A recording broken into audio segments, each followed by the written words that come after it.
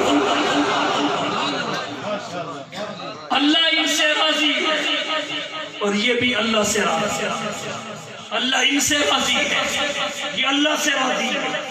ہم اللہ کی رضا تلاش کرتے ہیں, اللہ کی رضا اصحاب مصطفیٰ تلاش کرتی ہے. ہم جنت تلاش کرتے ہیں, جنت صحابہ کو تلاش کرتی ہے. اور قرآن تو کہتا ہے جنت صحابہ کی میراث ہے, جنت صحابہ کی جاگیر ہے. الذین یرثون الفردوس ہم فیہا خالدون. ہم گناہ پہلے کرتے ہیں, معافی بعد میں ہوتی ہے, وہ بھی مانگے تو. صحابہ کی شان یہ ہے, ان سے خطا ابھی ہوتی ہی نہیں, معافی کا اعلان پہلے ہو جاتا ہے. اعملوا ما شئتم, جو چاہو کرو, قد غفرت لکم, میں نے کرنے سے پہلے معاف کر دیا ہے. صرف معاف ہی نہیں کیا, وقد بدلت سیئاتکم حسنات, میں نے تو تمہاری سیئات کو بھی حسنات سے بدل دیا. ہماری بیعت امتی کے ہاتھ پہ, صحابہ کی بیعت نبیوں کے نبی کے ہاتھ. ہمارے ایمان کی بنیاد صحابہ کے ایمان. فَإِنْ آمَنُوا بِمِثْلِ مَا آمَنْتُمْ بِهِ فَقَدِ اهْتَدَوْا. ہمارا ایمان ڈائریکٹ نہیں ہے, انڈائریکٹ. ہم نے حضور کو نہیں دیکھا, صحابہ نے دیکھا, انہوں نے دیکھ کے بتایا, ہم نے مان لیا. اب جس نے صحابہ کو درمیان سے نکال دیا, ایمان کہاں رہا؟ ہمارے ایمان کی بنیاد صحابہ کا ایمان ہے, اور جس عمارت کی بنیاد نہ ہو وہ عمارت قائم نہیں رہتی. صحابہ کے ایمان کی نفی کر کے بھلا کوئی کیسے مومن رہ سکتا ہے؟ صحابہ کے ایمان کا انکار کر کے اپنا ایمان کوئی کیسے ثابت کر سکتا ہے؟ صحابہ کرام کے ایمان کو غیر معتبر کہہ کے کوئی اپنے ایمان کو معتبر اور مستند کیسے ثابت کر سکتا ہے؟ ہمارے ایمان کی بنیاد صحابہ کے ایمان پہ, ہمارے عمل کی بنیاد صحابہ کے عمل پہ. وہ حضور کے بلا واسطہ شاگرد ہیں اور پوری امت کے استاد, پوری امت کے استاد ہیں. وہ نبی کی محنت کا ہے خلاصہ, وہ نبی کی محنت کا ہے خلاصہ. علم و عمل کے پہ کر زہد و بر سراپا, مشن جن کا دین مدی کا غلبہ. کتنے غیور اور جری تھے نبی کے ساتھ. تفصیلی گفتگو کبھی موقع ملا اس عنوان پہ باندھ کر آپ کے سامنے ذکر کروں گا. اب عنوان کے اختتام کی جانب بڑھتے ہیں. دو مقاصد قرآن کی اس آیت میں, یتلو علیہم آیاتہ ویزکیہم ویعلمہم الکتاب والحکمہ, تعلیم کتاب و سنت. نمبر 2, تزکیہ نفس. سوال یہ ہے حضور کو ان ذمہ داریوں کے ساتھ کیوں بھیجا گیا؟ اللہ نے قرآن میں وجہ بتائی, وَإِنْ كَانُوا مِنْ قَبْلُ لَفِي ضَلَالٍ مُبِينٍ. بے شک آپ کی آمد سے قبل انسانیت فقط گمراہی میں نہیں بلکہ سری گمراہی میں پھنس چکی تھی. جب اندھیرے تگڑے ہو گئے تو دائی بھی سب سے تگڑا بھیجا. جب اندھیرے تگڑے ہو گئے تو مسیحا وہ بھیجا گیا جس جیسا بھی کوئی نہیں, اس جیسا بھی کوئی نہیں.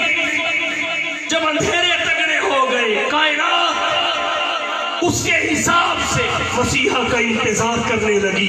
آقا بدلا ہوا تھا رنگ گلوں کا تیرے بغیر, بدلا ہوا تھا رنگ گلوں کا تیرے بغیر, اور ایک خاک سی اڑی ہوئی سارے چمن میں تھی. اللہ نے انسانیت کے حالات پہ ترس کھایا, رحم کھایا, اپنا حبیب اس دھرتی پہ مبعوث فرمایا. شانوں اور عظمتوں کے ساتھ حضور اس کائنات انسانی میں جلد و فگن ہوئے. شانوں اور عظمتوں کے ساتھ حضور اس کائنات انسانی میں رونق افروز ہوئے. شب ظلمت کی تاریکی میں گم تھی عقل انسانی, شب ظلمت کی تاریکی میں گم تھی عقل انسانی. یکا یکتا کے کعبہ پر ایک چراغ ہاشمی آیا, بشارت دیتے رہے انبیاء آدم سے عیسیٰ تک, بشارت دیتے رہے انبیاء آدم سے عیسیٰ تک. نبوت جس پہ ناز کرتی تھی وہ نبی آیا, بس آنے کی دیر تھی. انقلاب دنیا نے کیا دیکھا, ضلالت ہدایت میں بدلی, جہالت علمیت میں بدلی, بغاوت اطاعت میں بدلی, شقاوت سعادت میں بدلی, اجنبیت اپنائیت میں بدلی, جفا وفا میں بدلی, نفرت محبت میں بدلی. کہنے والے نے کیا خوب کہا, راہ میں کانٹے جس نے بچھائے کالی ندی پتھر برسائے راہ میں کانٹے جس نے بچھائے کالی ندی پتھر برسائے اس پہ چھڑکی پیار کی شبنم صلی اللہ علیہ وسلم سمجھ عوض دارو شفا دی تان سنے اور نیک دعا دی زخم سہے اور بخشا مرہم صلی اللہ علیہ وسلم بہر سخاوت کان مرفت آئین رحمت شافی امت مالک جنت قاسم کوثر صلی اللہ علیہ وسلم دولت دنیا خاک برابر ہاتھ کے خالی دل کے تمنگر مالک کشور تخت افسر صلی اللہ علیہ وسلم آنے کی دیر کیسا انقلاب آیا جاہل عالم بنے رہزن رہبر بنے صنم پرست سبق پرست بنے باطل پرست حق پرست بنے عزتوں کے لوٹنے والے عزتوں کے محافظ بنے ذرے صحرا ہوئے قطرے دریا ہوئے غلام آقا ہوئے جو حلائے عرب مقام صحابیت پہ پہنچے بدو تہذیب و تمدن کے امام بنے پھر کیوں نہ کہوں آقا درفشانی نے تیری قطروں کو دریا کر دیا درفشانی نے تیری قطروں کو دریا کر دیا دل کو روشن آنکھوں کو بینا کر دیا اور خود نہ تھے جو راہ پر اوروں کے ہاتھی بن گئے اوروں کے ہاتھی بن گئے کیا نظر تھی جس نے مردوں کو مسیحا کر دیا حضور کو اس لیے بھیجا گیا کہ انسانیت کسی مسیحا کی منتظر تھی اور ان حالات میں وہ مسیحا حضور کی ذات گرامی تھی اللہ نے آپ کو بھیجا تو آیت کریمہ میں اللہ کے دو احسانات ہیں ایک آپ کو رسول بنا کر بھیجنا نمبر دو جن کے لیے بھیجا انہیں کی جنس اور نو سے بھیجنا آمد کے دو مقاصد ہیں ایک تعلیم کتاب و سنت ایک تزکیہ نفس آج ہماری قوم حضور کی ولادت پیاری ہوئی ہے جہاں دیکھے ذکر ولادت ہے ذکر رسالت مفقود اگر دیکھا جائے تو ذکر ولادت ہے تعلیم رسالت خاموشی ذکر ولادت ہے مقاصد بعثت خاموشی یہی وجہ ہے کہ آج امت میلاد پیاری ہوئی ہے اتباع سنت کے محاذ سے ہٹ گئی جشن پہ کھڑی ہوئی ہے نبی کے مشن سے ہٹ گئی یہ محمد بن عبداللہ کا تعارف کروا رہی ہے محمد الرسول اللہ کو بھول گئی آئیے آج کے پرفتن دور میں قرب قیامت کا زمانہ ہے فتنوں کی کثرت ہے مغربی تہذیب اسلامی تہذیب کو شکست دینے کے لیے پر تول رہی ہے ہمیں چاہیے ہم حضور کی بعثت کے مقاصد کو لوگوں کے سامنے رکھیں آپ کی تعلیمات کی اہمیت اجاگر کریں تاکہ تعلیمات نبوت کی تاریخیت محفوظیت جامعیت کاملیت عملیت واضح ہو مذہب اسلام کا مذاہب عالم پر تفوق مذہب اسلام کی مذاہب عالم پر فوقیت برتری اور بالاتری واضح ہو اس لیے میں آپ کو آخر میں یہی کہہ کے اجازت لینا چاہوں گا کہ آؤ دوستو اقدام کریں آؤ دوستو اقدام کریں اسوہ مصطفیٰ کو عام کریں جن سے ہوتا ہے زمانے میں اجالا ان چراغوں کا اہتمام کریں وآخر دعوانا ان الحمدللہ